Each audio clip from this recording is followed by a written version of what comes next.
What is up, maniacs? Welcome back, or for the first time, to WMMAnia.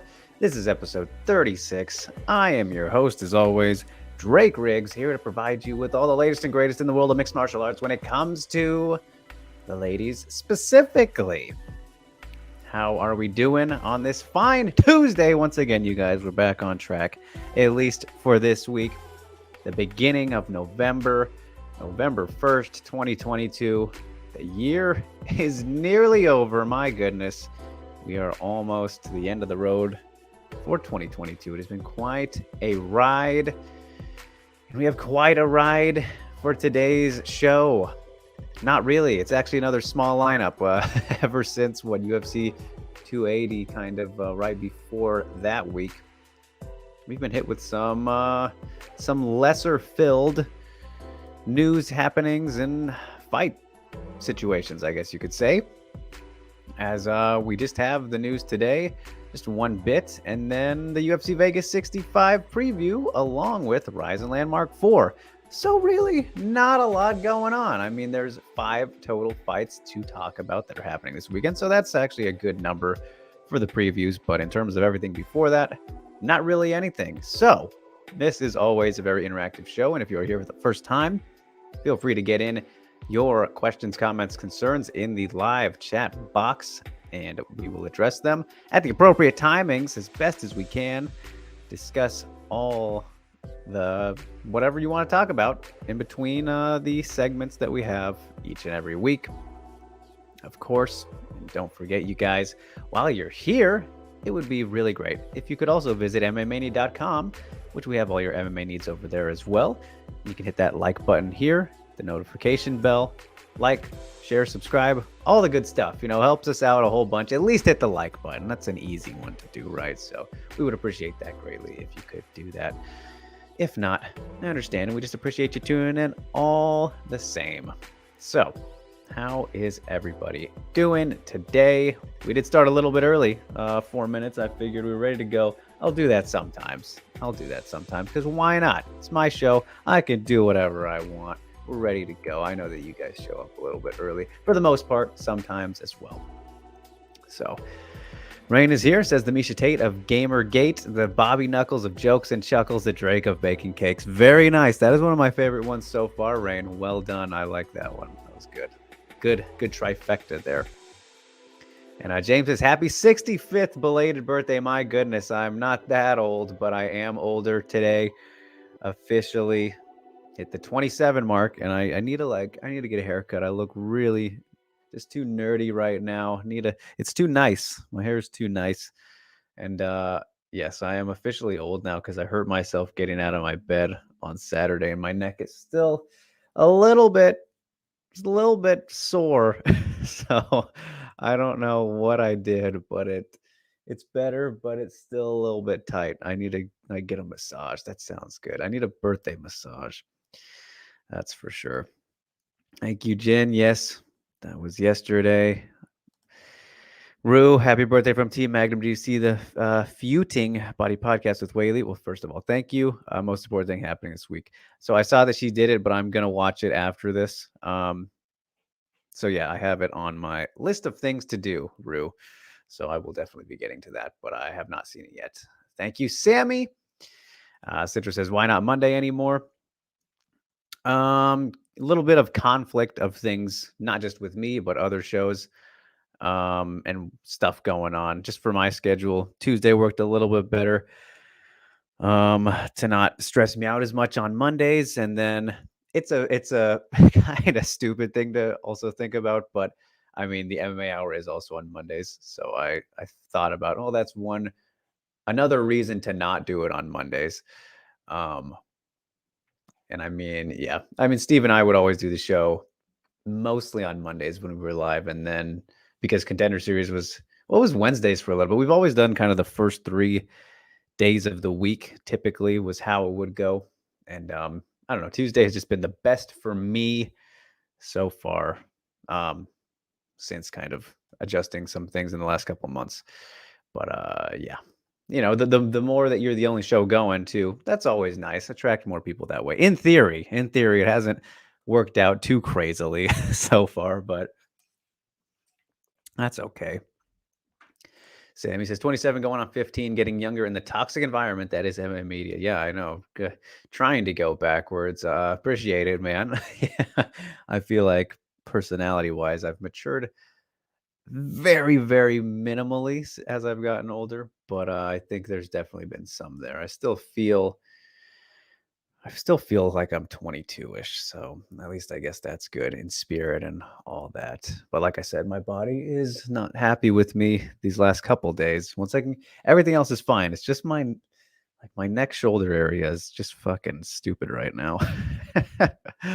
Rue says, "Will I be making ridiculous headlines like other journalists about the podcast?" I'm assuming, or you just mean in general. I like me a good ridiculous headline if it makes sense. Like I made myself laugh with some headlines I did like the last couple weeks. I can't remember specifically which ones they were, but if I can get myself to laugh at a headline that's not clickbait, that's when I am very proud of it and think did a good job. So I wish I could remember what the last one was that really got me, because there was one that every time I read it, I was just dying because it was so ridiculous sounding. It might have been the Dominic Reyes one. Yeah, that was it. How he called, what did he call John Jones? He called him something ridiculous. I gotta see this now because I was very proud of that headline. Because like it's not, I hate clickbait and all that stuff, and I think I don't do it. I guess I'm not one to judge too much, even though I think I have a good idea. But oh, here it is. This is what it was. Like this is completely fine and accurate. But Reyes for the morning report on October 21st, Dominic Reyes puts full of shit fucking weirdo John Jones on blast, retire, fight again. Just the the quote of full of shit fucking weirdo, which is what he said, right? But like the fact that I managed to fit that in the headline logically, I was proud of that. I think it's very funny.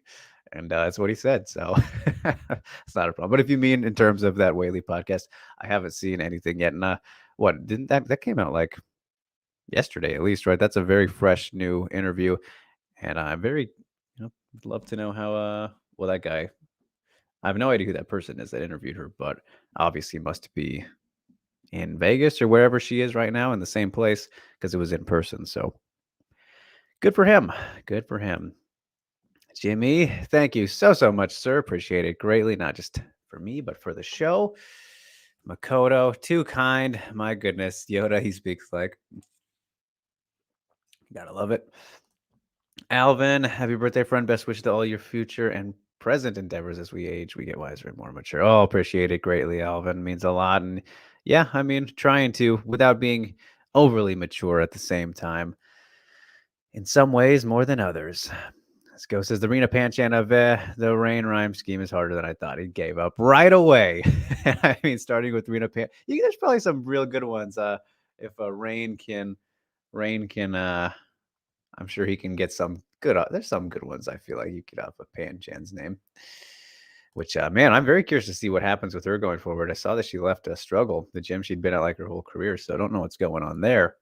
And obviously still recovering from, I think it was an ACL tear. She really messed up her knee, which is why she had her last fight canceled. But we need some more Panchan in our lives.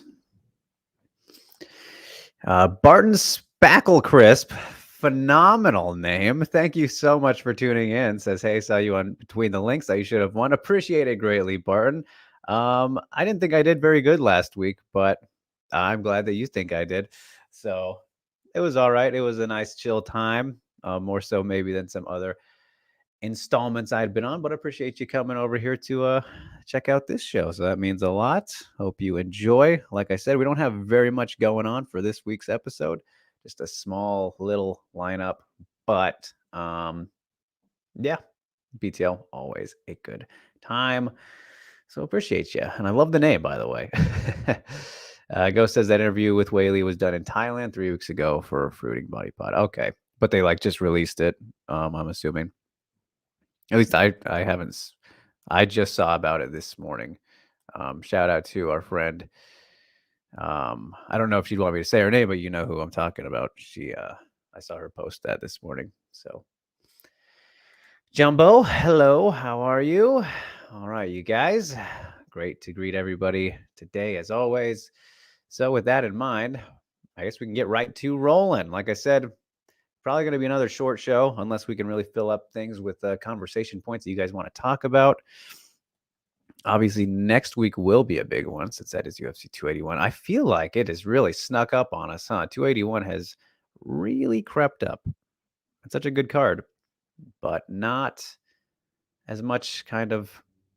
Oh, I think it's because of 280, though. There was so much hype for 280 that it kind of took over everything. So we'll see. I'm sure next week will feel a lot bigger. But anyway, I mean, there was the one fight that we had this past weekend at Bellator 287, which I did touch on very briefly last week. I have not got to watch it yet. I just didn't find time with the birthday festivities and all that. So I will get around to it. But in the strawweight bout at Bellator 287, I guess I'll put this up just since I made it, but I don't have anything to say. Cherepenko did get the job done against Manuela Marcenetto via split decision, 29-28, 28-29, and then a 30-27. So interesting scores there. Seeing the 30-27 always makes things a little curious, but good for Cherepenko. Curious to see how she looked. She's been fun to watch thus far in her career. And gets another W in Bellator.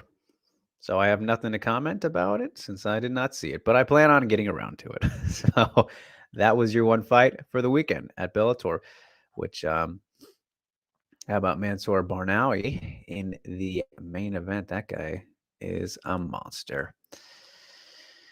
So Ghost says, yep, it took them 3 weeks to translate. Oh, that's right. Yeah, because it was I just saw the clip, which made it looked very interesting. They did it kind of not Broad and Horizon style because what Whaley they kept in Mandarin, but then they put the English subtitles, and then the interviewer guy spoke in English, and then they did the Mandarin subtitles. Like, Jesus, talk about making way more work for yourself than is necessary. Like, looks good, but my God, man. Like, that's just a hassle. That is just brutal work to add to yourself. I get it. I don't again, I don't know what like that was for, if it was for TV or anything. It looked very nice, like I said, but that's just trust me, as somebody who works with the, multiple language type interviews, what I do is hard enough, but doing that, goodness. I mean, the transcribing plus translating, that's a nightmare. That is an absolute nightmare. James Kendrick says, my reaction to this week's card. That's your main event, bro. This week's card. Oh, geez. Here we go. Rain. No clever rhyme for this card, but we are in between two skid marks of UFC cards. Last one, as you know, as I told you guys last week, I was not thrilled for that one. And as you may have seen on Between the Links, yeah, I was not very excited for that one. But it actually turned out pretty all right in terms of finishes. We got a lot of finishes, which can compensate kind of for lack of everything else. But yeah, and then a friggin' another bummer in the main event. So the injury bug is just having a field day this year. As Jin says, do you consider submission defense the same as takedown defense? Careful, because I have a quick rebuttal for you. No, not necessarily. And what are you going to mention the Phil Haas Roman Dolidze fight? Because you look at that, he was defending in a way. I mean, not super intelligently, but trying to get out of that leg lock and messed up his leg, right? And I forgot about that until I just mentioned it, but there were two knee injuries on that card. So, geez, brutal. But yeah, no, I think there's more danger involved with submissions in general than takedowns, I guess you could say. Or defending submissions and takedowns. Yeah, those are different. Those are definitely different. And Jin says, well, then don't consider Marina or Zhao as improving their takedown defense since Stern is not a good wrestler, but good submission defense, which are two different things. Okay, that's fair. I think that's fair. Yeah, no, I think that's a very, very fine point. Yeah, no, I don't see a problem with that. But at the same time, I still do think that they have shown they have shown takedown defensive improvements. Obviously, if you can, again, like Mackenzie's takedowns, they weren't good. Sure, they worked in some situations, a lot of falling, you know how it goes. But what's the point you're getting at, though? I definitely agree with. So yes, much better submission defense that they showed than takedown defense. If you were to do that nitpick there in those fights, yeah, I agree with that. Spart says, "Why it's so hard to win BTL?" Well, it's fan voted, so there's that, and I think also what makes it hard is like it is a competition in a way. So like the entertainment value, I think, is something you strongly have to consider. But then at the same time, for me, I like to just tell it how it is and give my honest opinions rather than fabricating something a little bit more just to try and get the win, which sometimes you have to do, right? To win the round or whatnot. Like that's why I feel like some of the questions and my opinions on this last episode didn't quite hit maybe as good as they could have, depending on, different questions, because I'm not gonna make stuff up. I'm gonna always tell it how it is or give my thoughts how they really are. So sometimes that'll win and be good, come out good, and sometimes it just won't. So that's just kind of how it is. And then also I hate the final round, the 1 minute, the pressure of the 1 minute countdown really gets me every time. So I hate that. I'm not good with that. And Jin says, but against during that does not count. I don't know what you're specifying in that regard. Spart says, good to see your fans aren't angry, hurt like Jed was. Well, with some of his answers. Ghost says Drake might not have been victorious on Thursday. I know you. I can sense where you might go with that, Ghost. Hold it. But anyway, let's continue on. Let's get the news out of the way before it's like, geez. I mean, keep it coming, you guys. We're only 17 minutes in here and about to get to the previews. So this entire show can be pretty Q&A driven. Feel free to ask about whatever. Let's get crazy. I felt like maybe doing a birthday stream yesterday on my channel, but not that that's work necessarily, but I don't know. I was just kind of lazy mulling around with things, and then I did still work yesterday, so it was like I just didn't get around to it. But we could talk about whatever.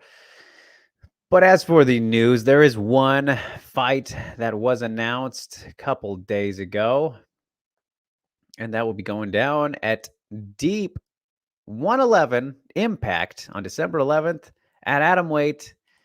It is Nisei against Aya Murakami. Murakami is going up. She's going back up to atomweight after a pretty hot stretch there at microweight. And I guess I shouldn't say going back up because she did go back up for her last fight against Morisuda in their rematch, which is now on the Deep YouTube channel. And I haven't got around to watching that one yet either. I'm totally slacking on kind of catching up on some of this stuff.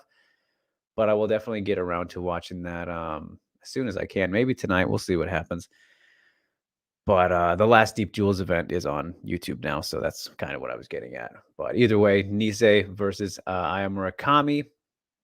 I'm fine with this matchup, I guess. I mean, it really depends on what I think it's good that Aya wants to continue on with atomweight because, again, the microweight division is a complete experiment. I equate it to Deep's version of the PFL lightweight division, right? Like these aren't real divisions. These are fighters who can obviously fight in the divisions right next to them. But instead, they're doing a thing, trying it out, I guess. Like microweight probably honestly has better fighters than lightweight, but it's still not, it's not a real thing. Like if it's only in one place, that doesn't make it, I don't want to say legitimate, but you know what I'm getting at. And especially, I don't want to knock Serioshima's double champ status because that is not at all the case or what I'm trying to do.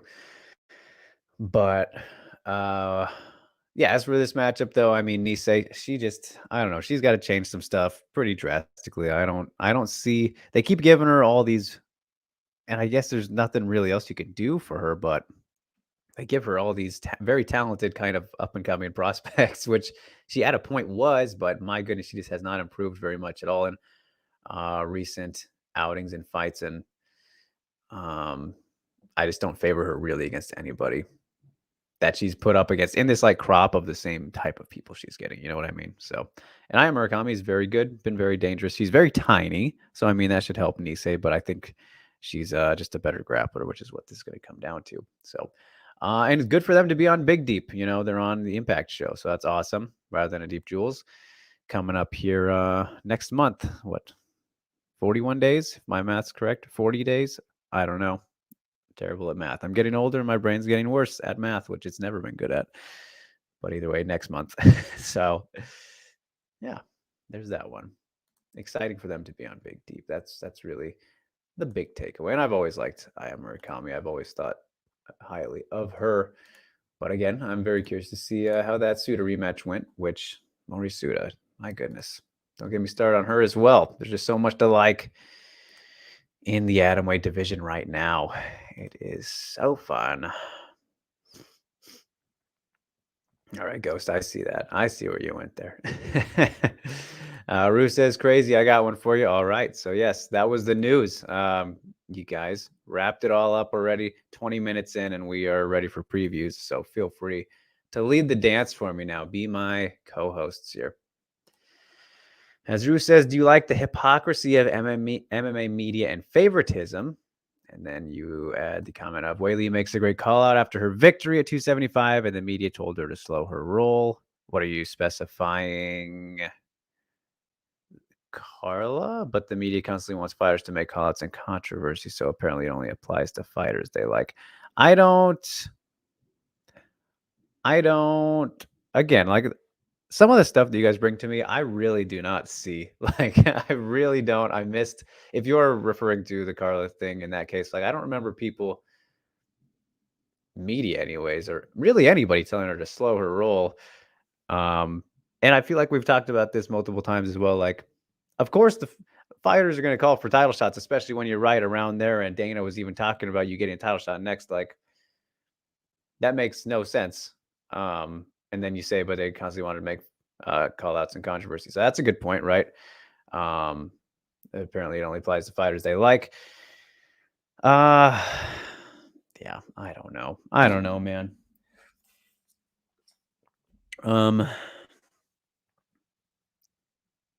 Yeah.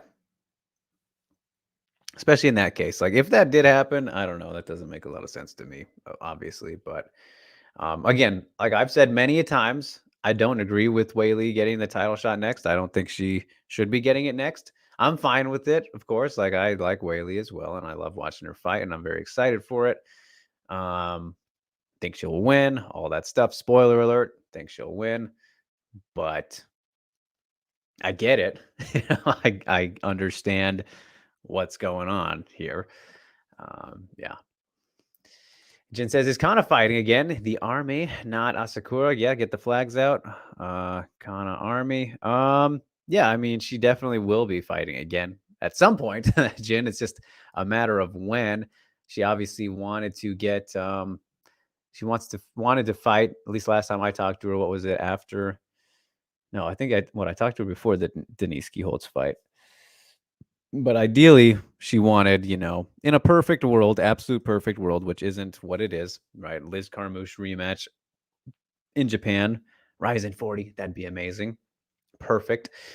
Not happening, clearly, as Carmouche is rematching Velasquez first. But I think Kana, they should totally still have her fight on RIZIN 40. Like, why the hell not? And honestly, like, this is the perfect time when you're doing this Bellator versus RIZIN theme with the 4 fights. I know Cyborg said she wants to get on there, but I mean, anybody you put her against won't be fun. She called out King Reina, which is stupid when King Reina just lost to Yoko Higashi, who's now the featherweight champ, right? And she's going to be defending her title at the next Deep Jewels. Why don't you call her out instead? Like, Cyborg beats them both, but you calling out the loser doesn't look good. She just has not made herself look very good on social media lately. All the Kayla Harrison stuff has just been she is just ruined that. Like that fight, I'm convinced now is never going to happen because of her side of things. And I've heard, that the PFL has reached out to her people and whatnot. She continually says they haven't. And then she makes all these kind of claims about what the pay-per-view draws and whatnot of Harrison and whatnot. Like it just isn't a good look. Like I get it. Like that does make sense, some of the stuff she's saying, but it just optically looks awful from your position. Like you're the best featherweight, one of the best fighters on the planet, right? One of the best of all time, all this. But you don't, it doesn't look like you want the fight, because you're mentioning all these things that need to happen first. Whereas Kayla's like, yeah, let's do it. And of course, she has much more to gain, Kayla does, but it just doesn't look good, if I'm going to go way off on a rant there real quick. Point I was getting at was Ducana on RIZIN 40.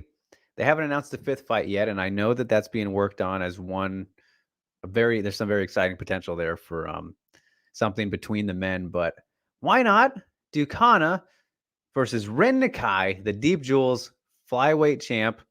She has fought in RIZIN before, so you could count her as that. Very hard to work with. I'm surprised that she was managing to get in deep again, as we talked about around the time of the tournament. But hey, maybe some things are changing.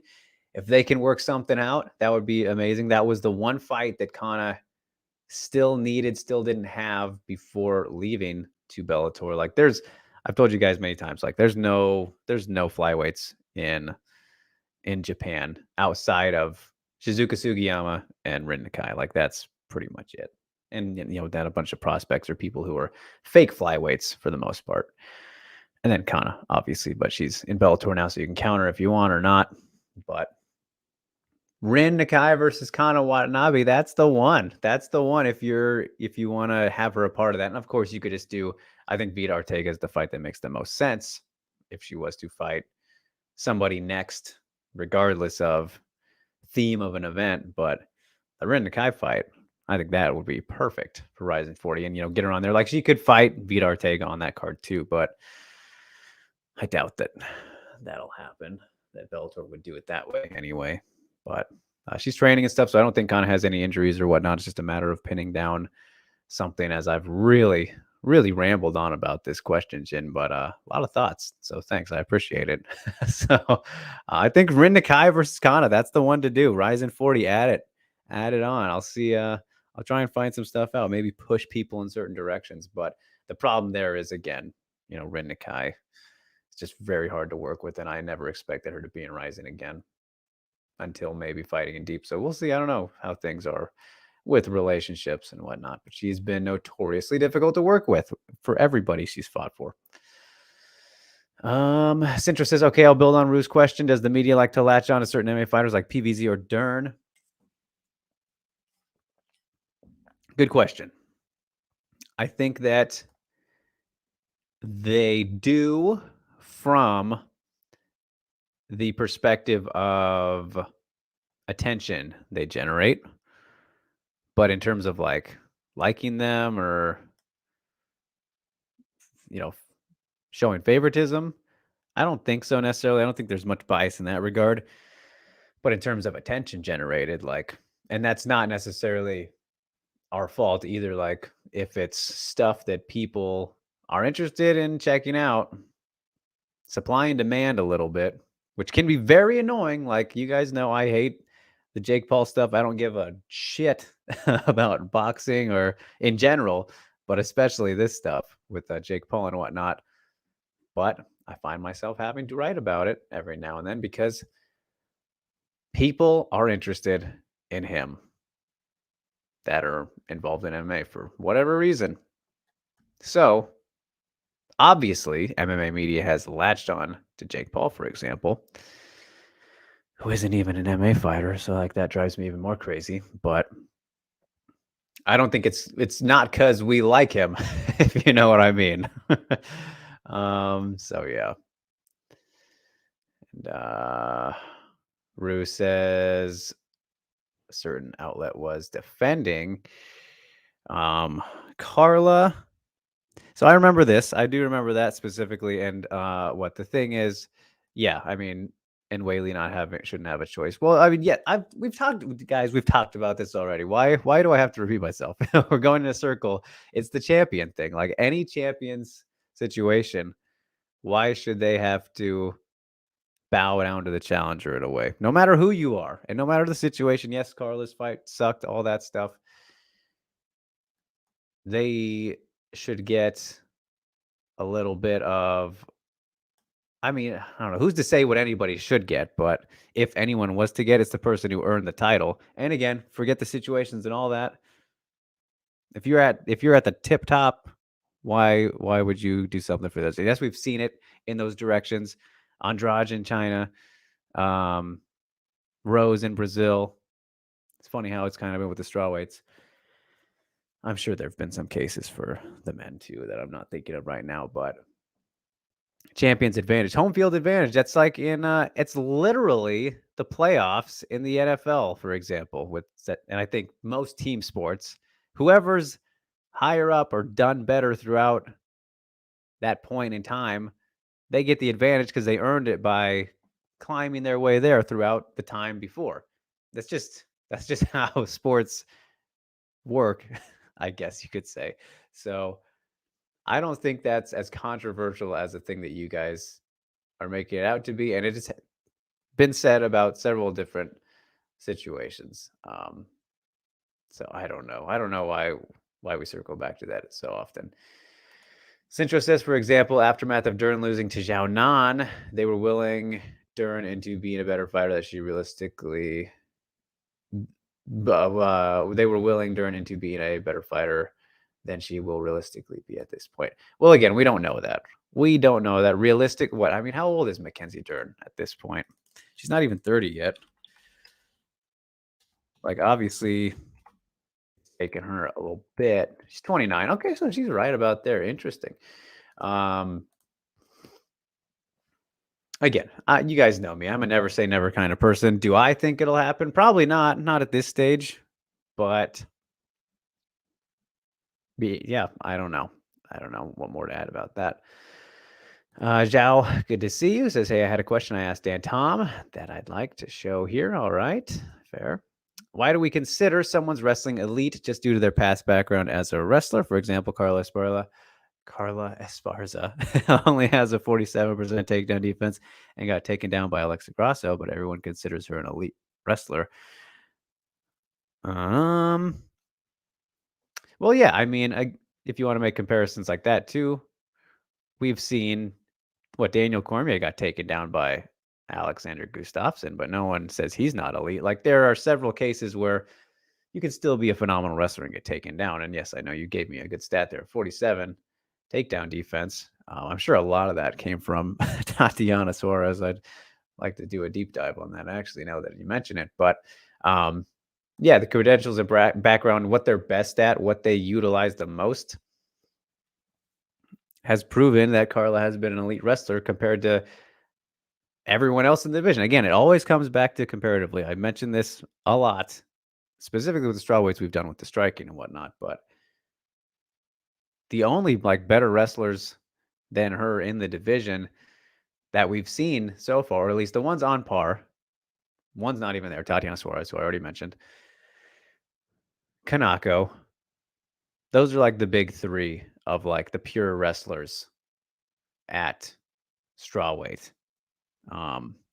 With their credentials and everything that they've done, how they've fought, those are elite wrestlers. Can they still get taken down and whatnot? I mean, yeah, of course, we've seen some situations there. Speaking of Rin Nakai, I mean, that was a big kind of size difference for Kanako, but in that fight, that was her only loss before the Jean Roba one. So, yeah, I don't know. I feel like it's not a crazy thing. As Centro says, can I explain the myth of mom strength referenced by JHK on SCMP in relation to Angela Lee? Seems like a detriment to one's fighting career to be a mother. I think we talked about this last week's intro. I don't agree with it. I don't know. It seems like a detriment to one's fighting career to be a mother, though. Well, I mean, I don't know. I think that Angela Lee, I mean, physically, like her and Mackenzie Dern, even Nina, like they've all been in much better shape after having kids. I think they've looked to be in phenomenal shape physically. Even Misha, clearly. Um, and maybe dropped off in these last two fights a little bit, obviously. But in the case of Angela Lee, like even though she lost to Panda, I think she still looked, pretty good. So I don't know, the mom strength thing, that's definitely a myth or a silly kind of thing. And I mean Nina did look good as well. But yeah, I don't know. We talked about it a little bit last week or whenever it was. Sammy says, thoughts on the narrative shift that Weili versus Carla is a 50-50 fight by people who were originally saying that Carla would lose badly. I have no thoughts. I haven't seen this narrative. I still see a lot of people saying it's going to be one-way traffic. I did see a tweet the other day. That I saw a tweet yesterday highlighting one of Rose's trips, or what she kind of jabbed her way in and tripped Weili in the 5th round, I think it was, of their rematch. I think that was the only one because Weili was on her back like that whole round. And then somebody said like the Carla fight's closer than people are expecting it to be because of that clip. Like, yeah, I've seen Carla do that before, but I don't think she's gonna necessarily do that the same way. And that was a 5th round clip, and like context is key. Just kind of funny how that was thrown out there. And also, yes, you can say that Carla's gonna have a better chance than many think, or it's gonna be closer or whatnot, but that doesn't mean it's gonna be very close. So I don't know. We'll see. Just you never know again, but seems pretty comfortable in this case. Jen says, since Conor versus Ren isn't happening, how would you see that fight happening? How would I see it happening in terms of what would happen, or how could it happen, Jen? Like, which way are you meaning there? Roos says, okay, rebuttal to the champion thing. Weili had to wait for Rose. Weili wanted Abu Dhabi. So not fair that Carla can call the shots as champion in 2020, but Weili can't 2020 and 21. We've talked about that as well. Like, that was middle pandemic. That was middle pandemic. So like these situations are not the same, And again, with Rose, she's clearly the one who's gotten the special treatment out of anybody from the UFC. If we're to like talk about everyone we're talking about right now, like that's undeniable. She's had how many title shots in the span of? She's fought the same 3 people in like the last 6 fights, all this kind of thing. I don't know. It's very, very different and odd situations there, but I don't see the point in continuing to talk about it. Xiao says Carla has a lower takedown accuracy than Weili, but no one mentions that. Well, she also goes for less takedowns, though, Xiao. She's also had less fights. So, like, the stats don't always tell the full story. As goes his captain, Eric Albarracin has said that Carla's wrestling is not as good as Weili. Frank Hickman, well, of course he says that. Frank Hickman even said Weili's wrestling is on a different level. Those are coaches. Yes, coaches who have worked specifically with Weili. Seems hard to disagree with those 2 high-level coaches. Sure, yeah, but again, they are her coaches. Like, of course they're going to say that. Like, yeah, they're not going to say, otherwise. And especially Coach Eric, like that guy, he's a walking gimmick too. Even if he is a great coach, which he is the ultimate hype man at the same time.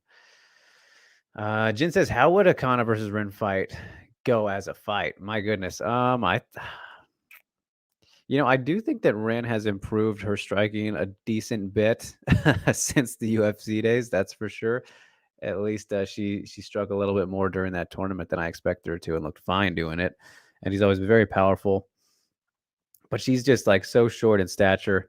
I don't know. I think that Conor would be pretty fine against her, because that would end up being a fight where they would need to grapple. And I can't see Kana ending up on her back against Rin, which is where Rin would need to get her. And then, she kind of struggle from there. It's just always a weird dynamic with Rin Nakai because of her stature. She's like kind of like an androgyne flyweight a little bit in terms of how she looks. But I think Kana would probably be fine there. I really do. And Sammy says, I think it's funny that people use Whaley's failures to put her down. How come no one takes into account her preparation and not making the same mistakes as Ghost said last time? I don't know. They just don't look as close enough, I guess. And Rain says, is my thing messed up here? Oh, remember Panchan, who would give her the most trouble in her weight class in kickboxing? Would you have to go to Glory and fight Van Soest, even though Van Soest is way bigger? Yeah, that would be a problem there. I mean, that's a decent shout, but what was it? Ghost showed me the other day. What Miyu? I forget her last name, and I think I had seen her before, but she looked fantastic in her last fight. So, and they're the same weight, so that could be one. I don't know if they fought already. I don't follow the kickboxing as closely as I should there, but I think she looked great in that one. And I mean, Rena Panchan, she's like the Stefan Struve of the atom weights, except undefeated. I was going to say good, but Struve had some good moments, but she definitely utilizes her reach and distance much better than Struve did. Anybody has done that, really. So I don't know. We just want her to come back, really, and hopefully she is healthy as soon as she can be. But there we are. Yeah, Miyu versus Panchan would be awesome. Both front kicks are both 7 feet tall, exactly. Jorge, what is up? Says officially Grasso didn't get a takedown versus Esparza according to UFC stats. These are the opponents that got multiple takedowns versus Carla. Claudia 4 of 5, Suarez 9 of 11, John DeRoba 3 of 9. It's about comparing. All right, there you go. And yes, though Claudia also is a good shout in terms of grappling. Those are all good grapplers. John DeRoba, obviously a jiu-jitsu more than her wrestling, but she does have pretty solid takedowns. And then Suarez, obviously, don't need to say anything. So yeah, but all right, I think that's perfect time lining into the preview now, which feel free to still get in some questions and whatnot, you guys. But we're going to focus on the fights because we do have 5 of them. So I think this is perfect timing. 5 across 2 events. And we're starting with UFC Vegas 65. And my tabs are a little bit out of order here. There we go. All fixed. We will be kicking things off with the first fight of the night. And my goodness, I'm excited to talk about this one with you guys for some interesting reasons. If you saw something I tweeted the other day. But at bantamweight, Ramona Pasquale is back. Not just back in general, but back at bantamweight. Her debut at bantamweight in the UFC. Finally, Ramona getting back down to the division she's been wanting to get at and be at for a good hot minute now. As she takes on Tamirez Vidal. Like I said in the opening fight of the night, this is Vidal's UFC debut. And my God, I did not know that this was the case, but Ramona is the slight underdog, which is just absurdly hilarious to me, especially at bantamweight. I think we should see a pretty good Ramona in this one. Big Moan, 5'7" to 5'5". Don't know what the reach is of Vidal, but here's the story, you guys. Here is the story getting at, which, of course, Ramona coming off the 2 losses in the UFC. Josiane Nunes in the first one there had some success early on, but ultimately overwhelmed by the power. Jocelyn Edwards, interesting fight as well. So with Vidal, I went to do kind of some research on her, some fight watching in preparation for this fight. She does have a fight. Her last fight was in the LFA. Got a heel hook there. Couldn't find that one. I believe that would have been on not Facebook, on Fight Pass, right? I think LFA is on Fight Pass. I don't even know where to go for LFA, so I didn't get to watch that one. And she has a win over Yindrova, which that's a good win. Yindrova in the PFL lightweight division, kickboxer, Yana Gadelia, Veronica Santos. But the one fight that I was able to find and watch was her DQ win against Aylin Perez, who is in the UFC now as well. Had that featherweight debut loss against Stephanie Egger, a couple weeks ago. And my goodness, you guys, I will tell you, in the Samurai Fight House, that fight with Aylin Perez and Tamires Vidal is one of the worst fights I have ever seen in my life. And one of just the most bizarre scenes I've seen in all of MMA. And I mentioned this a little bit when we were talking about Aylin Perez, but some of the fights on the regional scene that Perez had just kind of made you scratch your head and be like, how are these professional bouts? How are these allowed professionally? Right? Like, it just doesn't make sense. And for this fight, the fight with Vidal in Samurai Fight House, it was that exact same feel. One of the tiniest cages I've ever seen. Like, it was pretty comical, very comical. In the corner of this little gym room, I guess, where there's like 5 people around the cage. You can hear the corners, but you have no idea where they are. They're just in the background. There's the one cameraman from one angle. It's just very strange, a very strange setting. And essentially, the entire fight is them jockeying for position against the cage, primarily with Perez being the bigger fighter, outmuscling her and getting the better of the positions. But what happens first, in the first round, I believe it was, Perez lands like 2 maybe shots to the back of the head. They're pretty on the ear. It's like kind of half and half. And Vidal, great sell job, acts, very painful, all this. Kind of selling it a bit there. Referee stops it briefly. All right, fight continues, but that was funny. Then next round 2, she eats a knee down low to the groin, stops the action. Perez just cheating it up, unintentionally, I guess you could say, cheating it up, stops the action again. Vidal in some pain. Round 3, and this is all in between very, very exciting clinching against the cage. Round 3, Vidal gets her down. Perez gets her down, and Perez was like the only one who could get her down and on top. Vidal did not do very good in those regards. She attacked the leg a couple times there, and obviously she got that in her last fight, but she likes to attack for the leg. So that's one takeaway, one good takeaway. I mean, maybe not good and when you do that too much. But anyway, third round, Perez lands an illegal knee to a downed Vidal. Maybe 1 or 2, actually. And she seemed less hurt by these knees than the back of the head shots, right? But referee stops the action. She kind of sits up against the cage. And Perez thinks that that the fight was stopped and that she won, like TKO.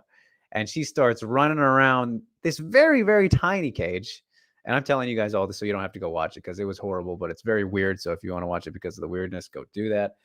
But Perez is freaking out like she just won the UFC title, starts crying, all this stuff. Like, it is just kind of a scene. Like, what the hell am I watching? And then the referee has to come explain to her, no, these were illegal. Sorry, you lost. Vidal is like out of the cage by this point that they're announcing that she won. It was just weird. It was just, the whole thing about it was very weird. I don't have high hopes for Vidal in this one. If that's going to be something to go off of. Again, I didn't see how the last fight went against LFA, but I just find it pretty hilarious and telling, perhaps, that was the one fight that is available easily to watch on YouTube compared to Ramona, who we've seen, do significantly better than what was displayed in that one, and shouldn't have any troubles getting Vidal to the ground if she wants to. Again, she has to worry about this leg lock, though, that Vidal is very interested in pursuing. But other than that, the minimal striking I saw was not very impressive. Ramona has been stepping with those knees beautifully in these last couple fights. But the last three, really, even though she lost the last two, I mean, the Shamir Peshua one was beautiful. I just, I don't know. I don't know if the UFC's watching these fights and being like, yeah, we want that. That one? I don't know. I don't know what you're thinking. But I've spent enough time talking about that, I think. So Jimmy says Ramona all day, only fight that matters. There you go. James says never heard of Vidal if she's looking to grapple Brazil. Then Ramona should have a field day, right? Since she is originally a grappler. Well, so I pretty much just touched on that for you. Yes. Ghost talking about the intercepting knees and good on the counter, but I've never heard of Vidal. Well, again, I just broke it down for you. All you need to know. Jin says, why does it look like Vidal doesn't know what they are doing? I mean, it was a scene. Jorge says, after watching thousands of fights, do you track the worst fights you have seen? I mean, just off the top of my head, man, I have nothing. I don't have like a list or anything, but I mean, that one comes to mind right there. Vidal and Perez was awful. Bob Sapp and Osunarashi was terrible. Obviously, Derek Lewis and Francis Ngannou.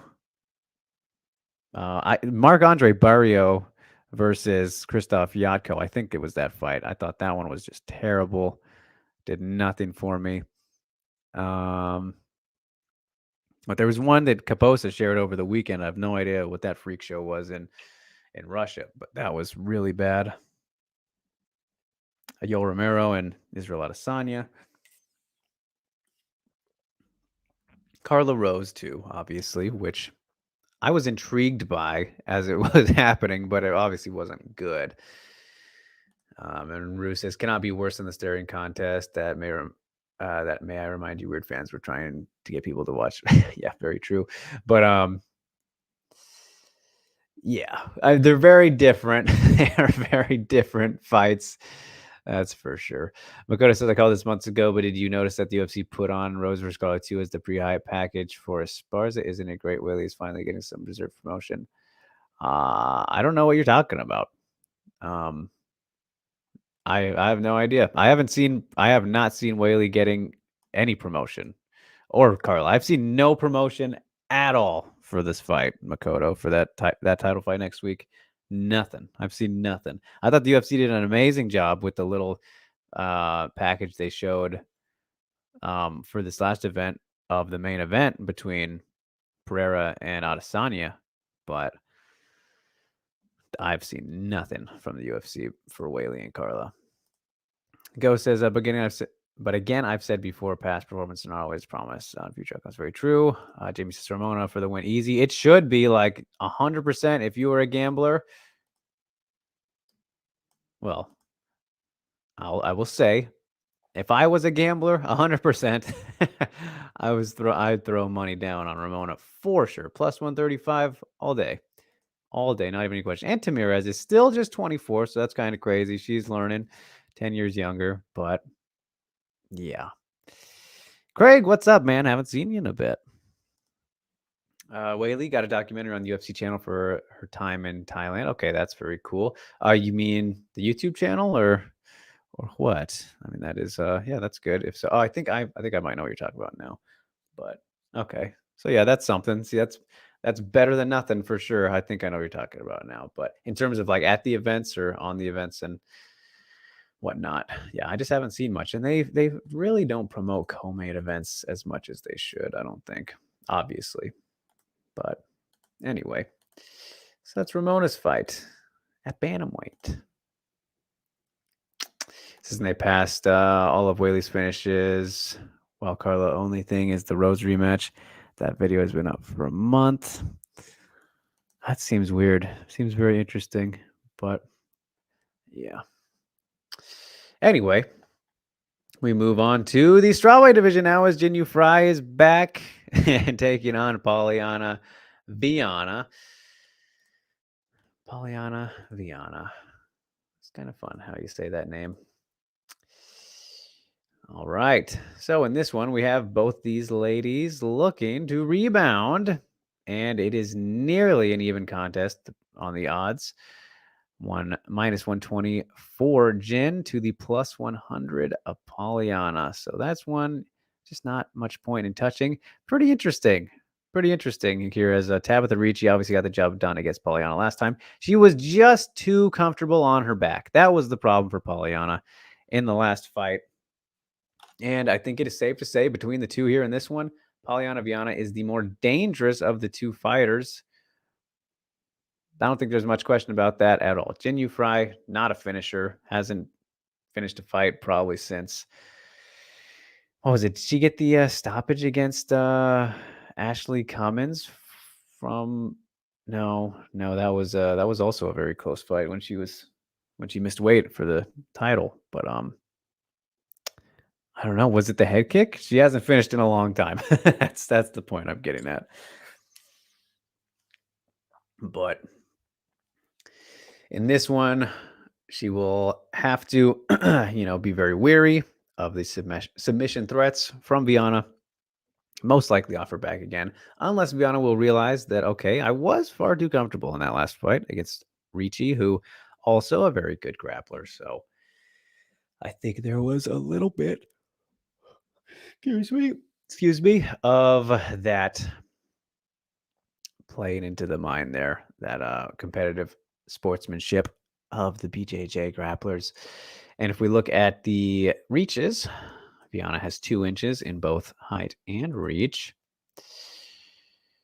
So see if that plays a factor. Kind of crazy. Jin is 37 now. But I'm not really sure how Jin will approach this one. I would imagine that she would be very cautious with the ground game of Viana because that is where she can do, really does most of her damage, at least in her last 2 wins. And for Jin, though, like she's been pretty comfortable using her wrestling in these last 3 fights in particular. Had the split decision against Demo there. But on the feet, I think she would maybe have a slight edge, at least in technicality. Fight from a distance. I don't expect this to be too crazy of a matchup or anything in terms of like what we could get out of it. And I know that I'm sure Ghost has got some thoughts here. As Jimmy says, so Ghost should have a field day. Makoto says, what's up with the Naruto pain tattoo on Polyana? I don't know if you're aware of or look at that stuff, Drake. Is that what her chest tattoo? I no, I'm not a Naruto guy, so I have no idea what that means necessarily, but I'm assuming that's the one you're talking about. Jin says, could you imagine Frey versus Whaley in 2020 when they were considering a fight for Whaley at 254 co-main? I mean, that was never a thing, right? That was not supposed to be a thing. Esther, hello. Hey, long time. Yeah, not used to the new time. Well, we've been on Tuesdays for a good bit now, Esther. I've been messing things up with the Wednesdays the last couple of times, but yeah. She says, well, I heard lots of people from China are going to MSG. Well, I would imagine so. That's a good trip to make. James says, I forgot, what does Fry do well? Well, what she does well, at least recently, like she has been wrestling good, and that's what led her to her victories against Ashley Yoder and Gloria DePaula, but neither of those women are in the UFC anymore. And I don't think we're on the cusp of seeing Viana drop out if she loses in this one, but that's kind of been the thing. And Jin, majorly, we've talked about this, I think, but throughout her career, she was mostly a striker. And she's still, I don't know if she'd classify herself as such right now. I mean, I'm sure she's capable of doing everything good enough. It's been just a very strange run for Jin Yu Fry. Um, okay, so I know what you're talking about now, Jin. I think he's saying that Fry said in an interview in 2020 that the UFC were looking to book her in a title fight. That's not true. What she was talking about was she was offering and willing to step in to fight Andrade Rose or whatever at the time was kind of going on there, because there was some fight getting moved around or whatever. But no, she wasn't being offered a title fight, but she was letting them know she'd be willing to take it. So I remember what you're talking about now. But no, that wasn't a thing that was going to happen necessarily. But says, did I forget that her husband was talking about the game plan she had for Whaley, which is comical. I mean, hey, everyone can have their game plans for everyone. It's not comical at all. I mean, maybe to make one before a fight's officially made, perhaps, but no, it's not a silly thing. Anyway, as we move on, Miranda Maverick versus Shanna Young 2 is also happening. So a very, very odd rematch here, as we talked about when this fight was made, which it feels like it was made a long time ago. I mean, it's very clear to me in this one, with this one. And as the odds makers agree, minus 530 to plus 380 for the Shanimal. UFC kind of wants to build Maverick back up a little bit. Let's be honest here. This fight doesn't really make sense matchmaking wise. Coming off the Sabina Maza win 6 months ago is Maverick, whereas Shanna, after 2 losses in the UFC, yes, bantamweight in both of them, then drops to flyweight again, beats Gina Mazzani in a fight that she should have won for sure. But then to go right to Maverick, who is floating around and should only have 1 loss in this 5-fight stretch here, which she beat Macy Barber. We know that's wrong, but then got dominated by Erin Blanchfield. So, and she's already got the win over Shanna from the Phoenix tournament. I think submitted her rear naked choke in that first round. I just don't see much reason to think that this fight looks too much different from that one. Maybe Shanna lasts a little bit longer, maybe to the second round. But Maverick has the advantage pretty much everywhere here. Like not much has changed. Not enough has changed. Let's put it that way. Not enough has changed for things to change in this rematch going into Saturday. Yeah, and I mean the way that Maverick was able to pull off, the victory against Mazo in that one, pretty solid performance. They're rebounding off of that very, very tough Blanchfield outclassing, completely dominated there. It's we see what's going on here. We see what's going on. So what do we got? A fun question from Rue. If I was a fighter that can choose any superpower, what would it be? Like super strength, super speed? Everyone in the chat, drop your answers. Ooh, so we're getting crazy there. I feel like out of what you mentioned right there, speed would be the best one you could probably go with. I mean, if you're quicker than anyone, you'll never get touched. You can touch them whenever you want. Centro says laser eyes. No, well, that's just not fair. But yeah, interesting, very interesting. Ghost with a very ghost answer says his would be the ability to read weight transition. All right, so thinking outside the box, big time there. But yeah, I don't have too much to say about Maverick versus Young. I think we're just going to see kind of a repeat of the first fight for the most part. And that might be on YouTube. I'm not sure if it is. That might have been Still Fight Pass Invicta. I'm not 100% there, but either way, we get to the main event now. At strawweight, as Marina Rodriguez and Amanda Lemos are set to clash. Was it number 3 versus number 6 in the official UFC rankings? I believe something like that. I'm not going to pull them up, but we get 5 rounds of this fight. Now, we were supposed to get this fight, UFC 280. So we were supposed to get this 2 weeks ago. They pushed it back. I'm not sure why they pushed it back, but they did. Probably because the main event fell out. This was supposed to be Strickland versus Cannonier, right? So kind of a lot of moving parts here. Pivotal matchup at strawweight for both of them to kind of maintain their places, and kind of crazy. They're both 35. Marina, the minus 210 favorite to the plus 175 underdog of Amanda Lemos.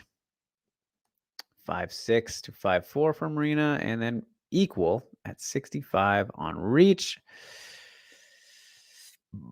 So this fight, I'm excited for. I don't think it should be happening. You guys know this. I don't want this necessarily to be happening, but it should be fun. And 5 rounds, that makes it even more intriguing. Amanda Lemos only been set for 5 rounds once before this. She didn't even make it out of the first round against Jessica Andrade in April. Has rebounded since then with the good guillotine win over Michelle Waterson Gomez now. Started off very slow in that first round, did Amanda. I think she was being a little bit cautious, and then once she decided to ramp it on up in round 2, paid off big time for her. So we'll see how she kind of approaches a 5-round fight, especially against somebody like Marina, who we know can last and has that style to last as well, I guess you could say. But in terms of who has been a better, more diverse finisher, that has been Amanda Lemos. She's one of the most dangerous fighters in terms of finishing ability in the division. Yes, what she has an apparent pressure issue, as we've highlighted in some of these recent performances, but still only been figured out by Jessica Andrade in her strawweight run anyway. And Marina, she'll take her time, but she can pressure as well. I think for Lemos in this fight, it would be wise of her to try and mix it up a little bit more than, let's say, just trying to engage in a striking war. Similar to, let's say, Yan Xiaonan, who was able to make that work. Yan arguably won. I scored it for Xiaonan. I know a lot of people did as well, as much as I love both Marina and Yan Xiaonan.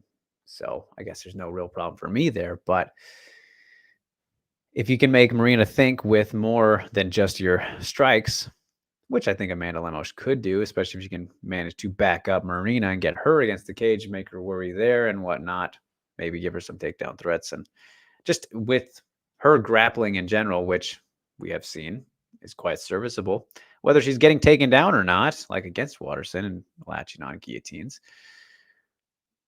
just kind of more tools in the toolbox to threaten with there. Not that Marina's not going to submit you, likely.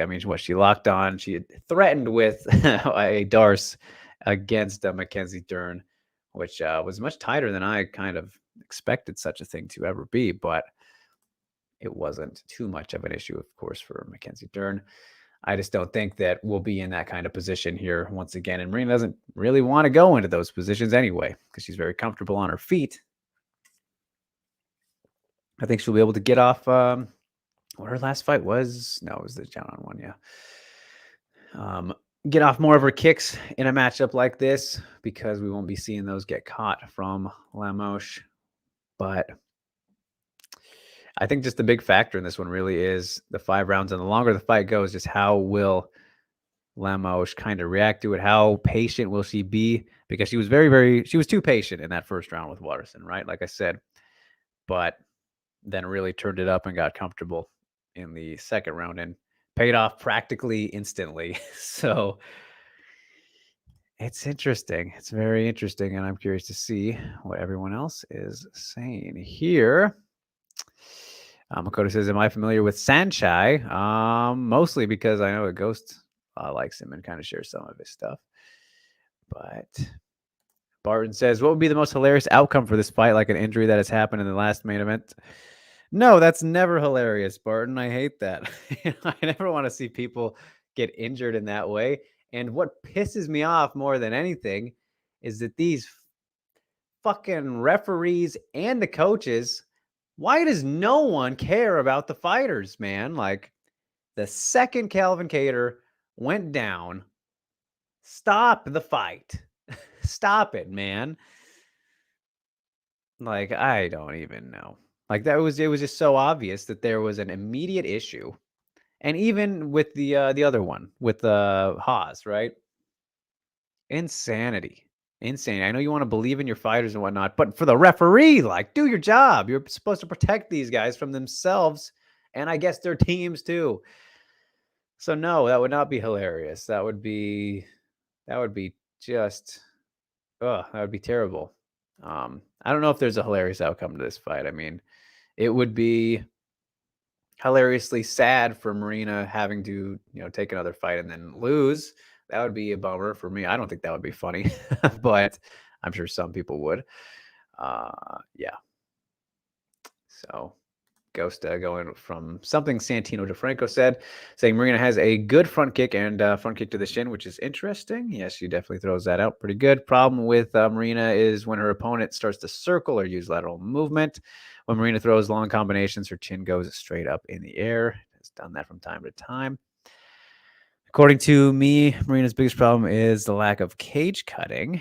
And Lemos's biggest problem is getting backed up easily, like Inoue in the Inoue fight, and her lack of technicality in the clinch. Right? That is, yeah. I mean, that cost her pretty significantly against Andrade, you could say. Barton says, "How about where Marina wins a split decision that Lemos really won?" Now that would suck too. I wouldn't. I wouldn't like that either, because then, I mean, she'd probably still get a title shot because we're just kind of in that boat, but let's say that happened and then they just gave Rose an immediate shot against whoever wins. Like that would be terrible. I don't want to see that at all. I don't want to see that at all, Barton. So not very funny to me. And I just think in terms of what this fight's going to boil down to, it will be the striking and Marina Rodriguez, technically a more refined and I think diverse striker than Amanda Lemos, who's gotten kind of crazy in some cases. And if you want to look at a fight kind of MMA mathematically, which I know we don't like to do very much, but Lemos did have a competitive fight with Angela Hill. So if you want to look at kind of comparatively there and take those styles into account, Marina is a pretty safe bet in terms of what you can expect. I did think she was kind of a little bit, I don't know about slower, but more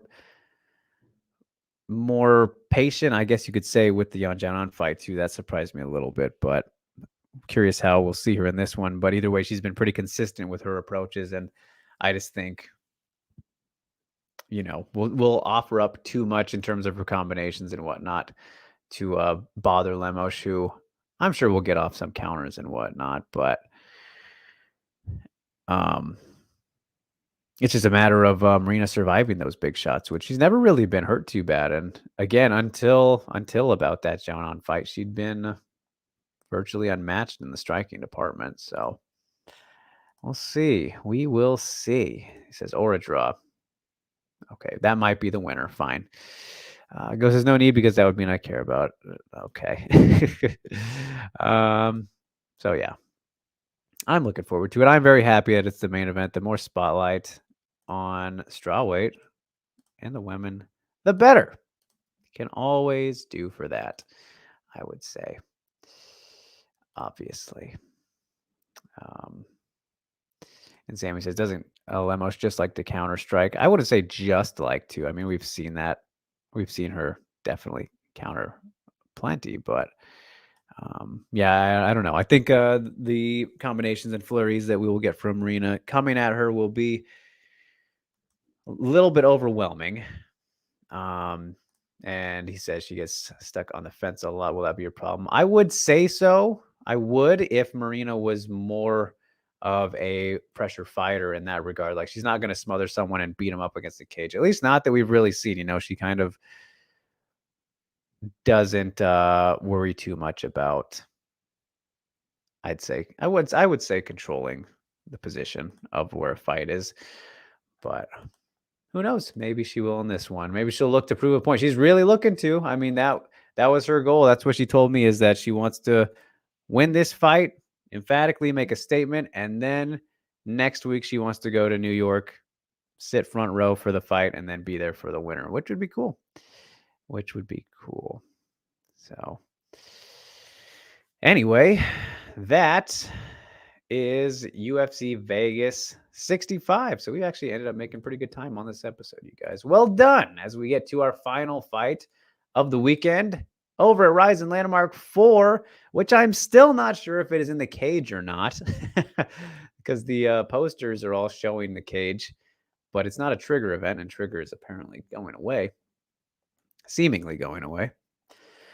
But we have Satomi Sarami Takano versus Laura Fontoura, the Shuto Atomweight champ versus the PA FC Atomweight champ, right? So champs collide in a way here in the RIZIN ring. Should be a fun one. We're good to see Sarami back, and Fontoura already getting back in there after the toughest debut that you possibly could have had against Sekizawa in the Atomweight tournament opening round 2 months ago.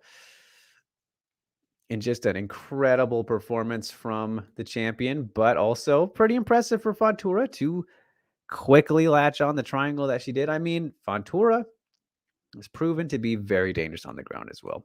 And against Satomi, who is very, very well-rounded. She does a lot of things good. One of those fighters who does pretty much everything good enough, doesn't quite excel necessarily in one area. And if I was to say it would be an area, it might be her wrestling, maybe.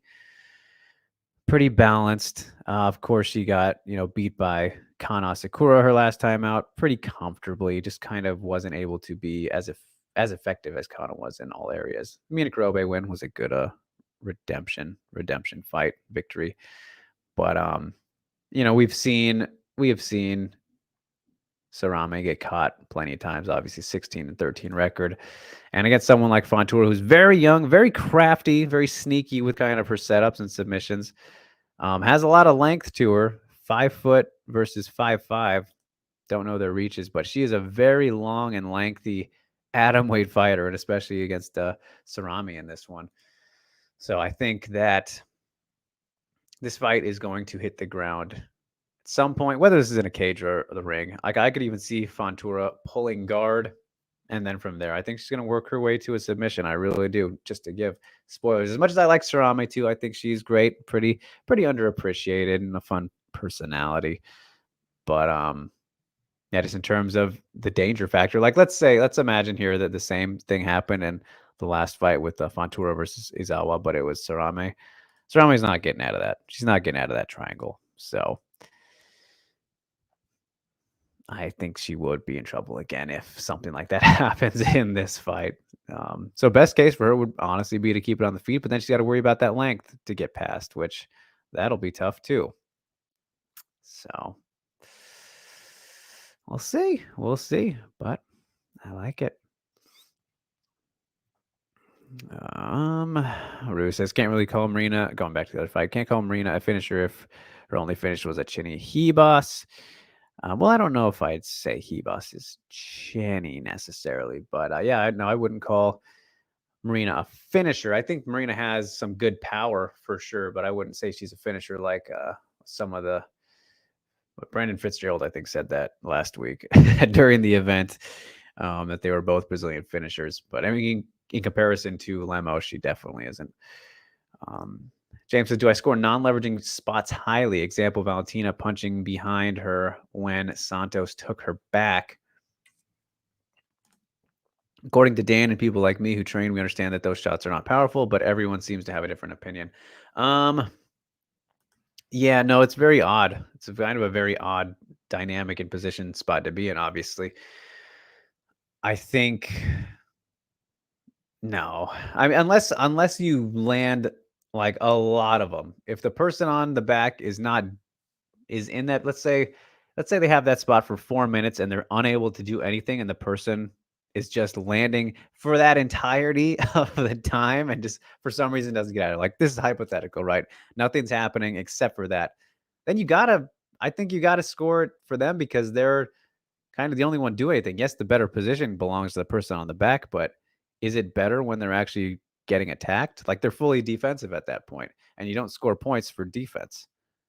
So in that regard, in that hypothetical situation, which you're not going to see very much, I think, yeah, you would give it to the person who's landing the shots. But in the times we have seen that, like the example you gave with Valentina and Santos, it wasn't that long. It wasn't that long a period of time, right? If it's like the whole round in that situation, I think so. But yeah. And James's counter argument, those aren't damaging though. But if they're all that's happening and it's accumulation of damage, like maybe one isn't, but let's say they land 50 of those, which is a lot. That's gonna hurt. That's gonna hurt, after time. So it needs to build up, obviously. That's why the timing of that, I think, is the big point. Sure, 1 or 2, 3, 4, maybe even 10, not gonna be much, but if you're getting the same thing over and over for a long time, it builds up. So that's kind of the damage aspect, I think. So anyway, I think that about does it. Especially here for RIZIN Landmark 4, which is a good loaded 11 fight card coming up this weekend. And we shall see, depending on what your boy's doing, if we do another fight companion, JHK and I. Excuse me. We did ones for the last 2 events, sporadically in both cases. So we might do that again for this one. That'd be over on my channel, the Drake Riggs YouTube channel, and that would be oh yeah, and then you would assume we have to do one for RIZIN 40, the big show as well. But yeah. So all right, you guys, let's play the outro music now. Another one in the books. Appreciate you all so much for tuning in. Thank you. Big thank you for all the birthday wishes to kick off the show. Very, very nice. Do not deserve them. Getting old. It's crazy times to be around the sport, but we're doing the best that we can. So thank you so much for tuning in, you guys. Don't forget to visit WMMAnia.com on all your platforms, and you can hit the notification bell here on YouTube so you don't miss a gosh darn thing. Like, share, and subscribe to the channel, the video, all that good stuff. And if you want to follow me as well, at @DrakeRiggs_ on Twitter and Instagram, you can do that. You can totally do that. For the shameless plugs, I spoke to Bilal Muhammad a couple days ago, last week. So that released yesterday, coming off the big win at UFC 280 that he had. Yeah, that was a good chat with Bilal. Very smart guy, very interesting guy. I've been enjoying his run he's been on. So he wants what he wants, and that's a number 1 contender fight, and I think he should get that at the very least. So we'll see where he goes from there. But let's see. I think that is about it for the shameless plugs at the moment. We'll have more things coming soon, of course. But Jensen's a birthday boy. He's 27 years old. Yes, he is. We're almost to the 3-0. Don't want to remind myself. But anyway, you guys, that will be it for me. I will see you next week. Stay safe and stay sane. Enjoy the weekend of action, and don't forget to stay positive. And remember, there's always somebody out there who we'd love to hear from you. So tell your friends you miss them, and remember to interact with people. It's good for you. So until next time, you guys, I will see ya.